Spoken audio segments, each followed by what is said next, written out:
Topic po natin, ano pinakamagandang sleeping position para sa iyo para iwas sakit sa katawan, sakit sa leeg, sakit sa likod. Di ba minsan, paggising natin, doon na mamanhid, sumasakit ang leeg, na stiff neck na, pati mukha natin na flat na. So, napakahalaga na bago tayo matulog, hanapin yung best sleeping position para sa iyo. Meron tayong mga payo dyan. Pwede ba tihaya? Gusto mo ba tihaya? Gusto mo ba pa-side? Kanan ba? Kaliwa? Gusto mo dapa? O ito, nakataas pa yung kamay. Tuturo natin, ha? So, merong side view, merong tihaya, merong dapa. Tingnan natin isa-isa. Maraming style ng tulog. Number 1, pagtulog sa side. Pwedeng kaliwa o kanan. Ito daw ang pinaka-common. Okay? Karamihan ng tao ito ang tulog. 60%. Si Doc Lisa ganyan ang tulog. Side view. Sino ang maganda matulog ng side view? Ito yung payo natin.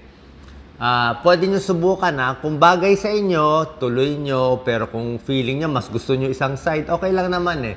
Pero ito yung recommended lang. Side view, maganda kung buntis. Siyempre, buntis, ang laki ng tiyan, di ba? Pag overweight, malaki din ng tiyan, mataba, mas maganda rin side view. Kasi pag tihaya, minsan, nahirapan sila huminga. So, side view, malaki ang tiyan. Yung may GERD acid reflux, pwede rin side view. Okay? Ang recommended nga talaga is kaliwa. Explain ko mamaya bakit left side mas maganda. Kaliwa.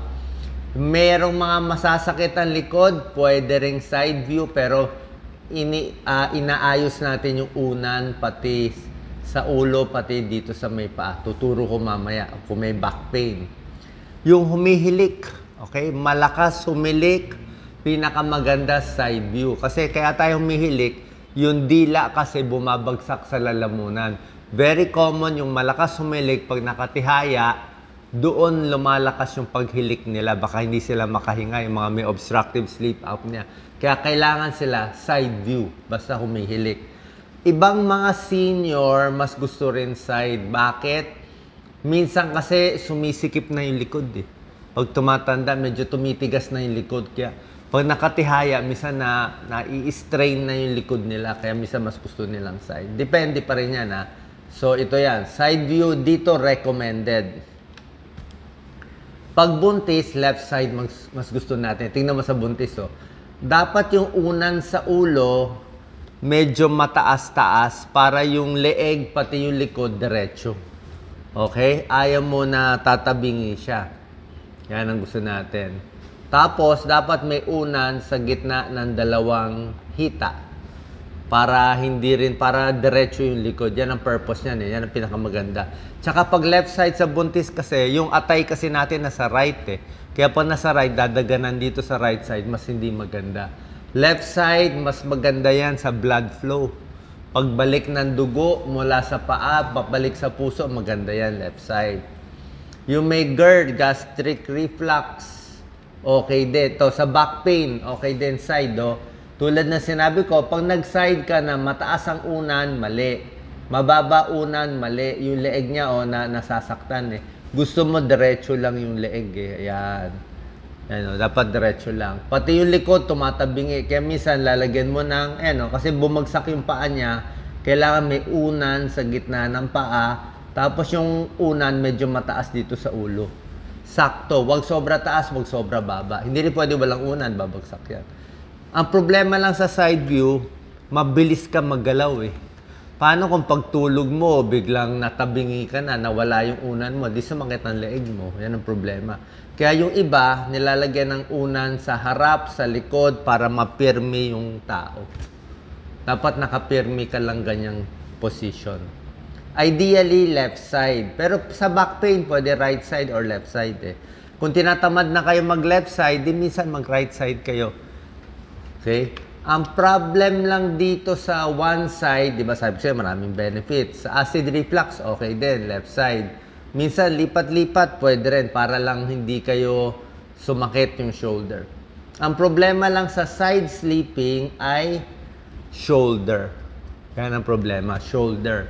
Kung meron kayong frozen shoulder, masakit yung balikat mo, hindi maganda side. Kasi dadaganan mo siya eh. Nakadagan. Oo. Ako, minsan siguro 90% of the time, ang tulog ko, tihaya eh. Pero pag sawa na ako sa tihaya, o medyo na-stretch na likod ko sa tihaya, paminsan-minsan, pag di ako makatulog, sa side ako isang gabi. Pero isang gabi lang. Kasi pag sinunod-sunod mo, baka mabugbog yung shoulder mo. Ito.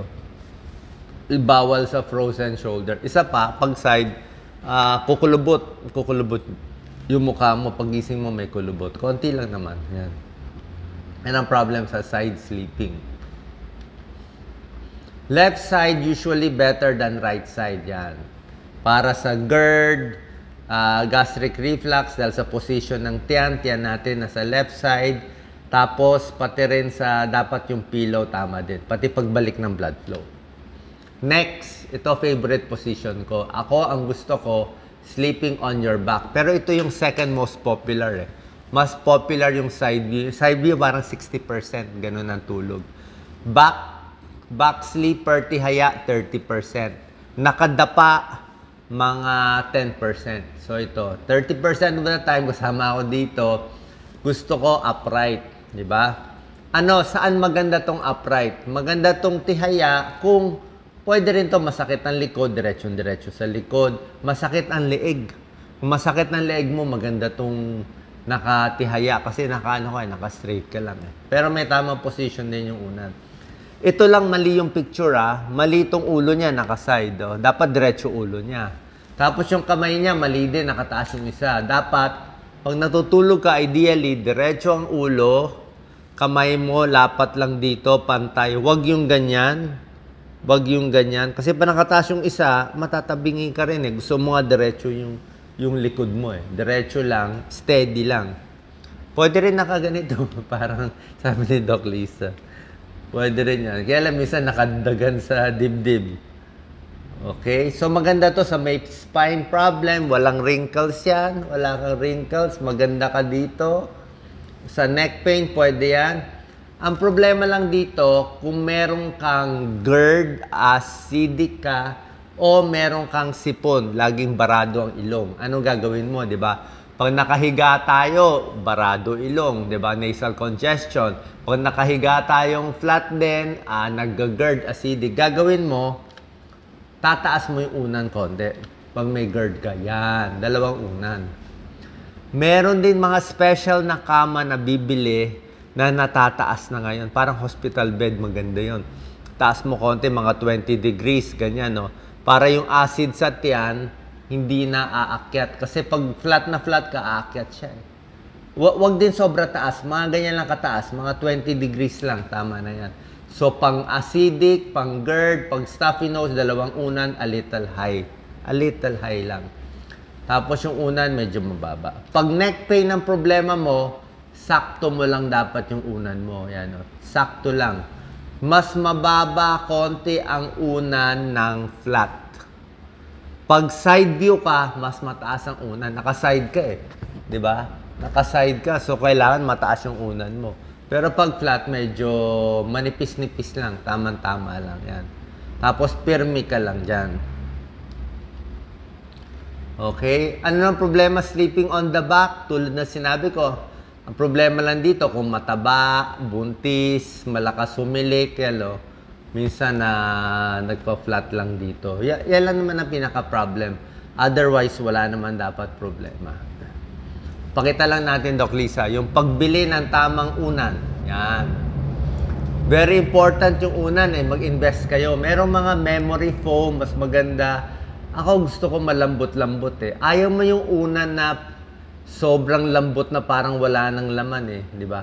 Ito, bagsak yung unan niya, flat agad, kaya kita mo, naka-hyperextend yung neck. Ito, sobra taas yung unan, sasakit ng leg niya. Ito, sakto. Sobra taas, sobra baba, saktong unan. Ito, side view din, sobra taas, sobra baba, sakto. Okay, sa likod, depende rin yung kutsyon nyo. Ako, ayoko masyado. Meron ba natutulog sa sahig? Pag sa sahig, matigas masyado. Tabingi din yung likod. Pag sobrang lambot, ako gusto ko mas malambot eh. Medyo lundol lang konti. Gusto mo sakto lang yung mattress. Kaya lang kung matigas ang mattress mo, sasakit shoulder mo tulad na sinabi ko sa side sleeper. Meron naman natutulog ng padapa. Ito, bihira to, 10%. Kung gusto mong ganito, ang problema lang dito, neck mo na ipit, di ba? Baka hindi ka makahinga, tsaka ulo mo itatabingi mo. Yung sa likod, medyo hindi maganda. Yan din ang problema. Although, hindi ka nga hihilik dito. Tsaka, actually, yung paghinga nga dapat mas maganda to eh. Mas maganda konti sa paghinga. Kasi yung, di ba, sa pag merong sira yung baga, may pulmonya, hindi makahinga, pinapa-flat nga nila. Kasi nga yung baga nasa likod eh. Mas madali nga huminga nga dapat do, lalo na kung meron kang parang massage bed, merong lalagyan sa ulo mo, mas okay nga to. Kaya lang, ano? Yung COVID. Yan. Oo, yes, okay. Pag merong pulmonya. Yes, so yung ribs dito, mas okay sana sa paghinga. Kaya lang, leg ang problema. Nasa sa iyo naman, nasa sa iyo. Okay?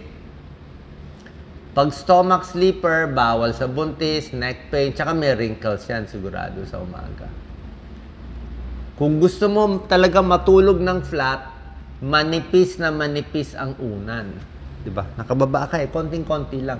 Lagyan mo konti ang tiyan mo. Ayan, oh. Kasi ito, tumatabingi yung back eh. Para dumiretso yung likod mo, kailangan may konting unan dito sa may hips o sa tiyan.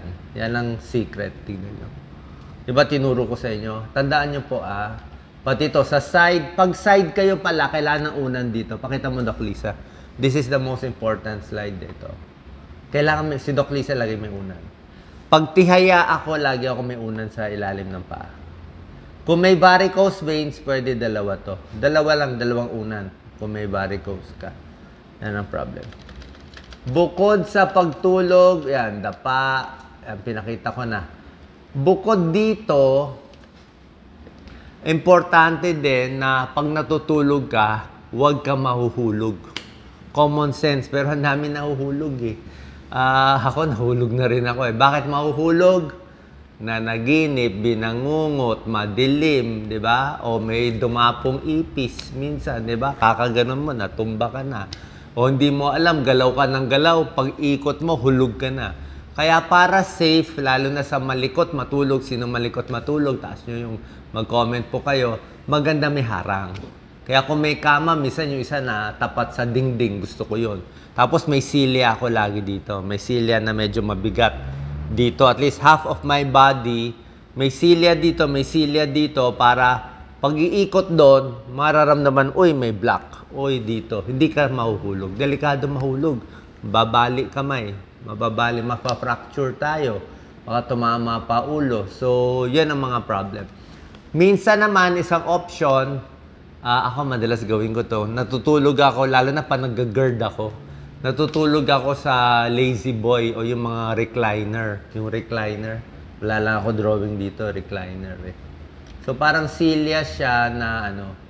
Ito, parang recliner to Recliner pala to Okay to Okay. So, itong recliner, natutulog din ako dyan. Ang recliner, may magaganda na sakto sa likod, maganda, sakto sa paa, okay na okay sa gird, walang problema ka sa gird. Ayan, oh. Kasi mataas, kahit bagong kain, medyo mataas-taas, pwede. Kaya lang ang problema ko lang dito, sumasakit leg ko dyan. Kasi nga walang protection yung ulo mo eh. Pwede umikot yung ulo mo right and left eh. 'Di ba? Pwede mag right and left. Siguro lagyan mo ng hindi katulad ng higa. Pag nakahiga ka kasing flat, hindi gagalaw yung ulo mo masyado eh. Naka-flat ka na eh. Pag recliner kasi yan ang pansin ko, gaganon yung ulo mo. Kasi walang harang dito sa side eh, wala nakaganon eh. So yan lang magiging problema nito. Kaya minsan pa iba-iba. Pero basically, ito ang gagawin natin. Okay? So, sana po nakatulong itong video natin. Yung tamang position ng tulog, napakahalaga. Kasi 1/3 ng buhay natin, 8 hours at 24 hours nakahiga tayo. Pag tama ang position natin, mawawala yung sakit sa likod. At least mababawasan yan. Hindi mapapalala. At kahit yung mga sakit nating GERD, back pain, at iba pa, mas mababawasan. Mas masarap ang tulog, mas maganda pakiramdam, less high blood, less palpitation, who knows, baka mas mahaba buhay. So, pwede kayo mag-experiment. Yung akin recommendation lang. Pero kung saan kayo pinakasanay, i-try nyo lang. Tsaka hindi naman kailangan one position eh. Minsan, pag nagsawa ka na o baka sumakit na yung katawan mo sa isang position, pwede naman lipat eh. Lipat sa isang position. Pero balik ka dun sa usual position mo. So, yung mattress, napakahalaga. Kung may mga recliner, maganda rin yon. Yung unan, pumili kayo ng tamang-tama na para sa'yo. And last pala sa neck pain merong iba na tihaya, pwede pala tuwalya lang. Minsan, pwedeng tuwalya lang manipis. Depende. Ito, minsan may ganyan, minsan tuwalya. Experiment nyo kung saan kayo pinaka-komportable. Salamat po.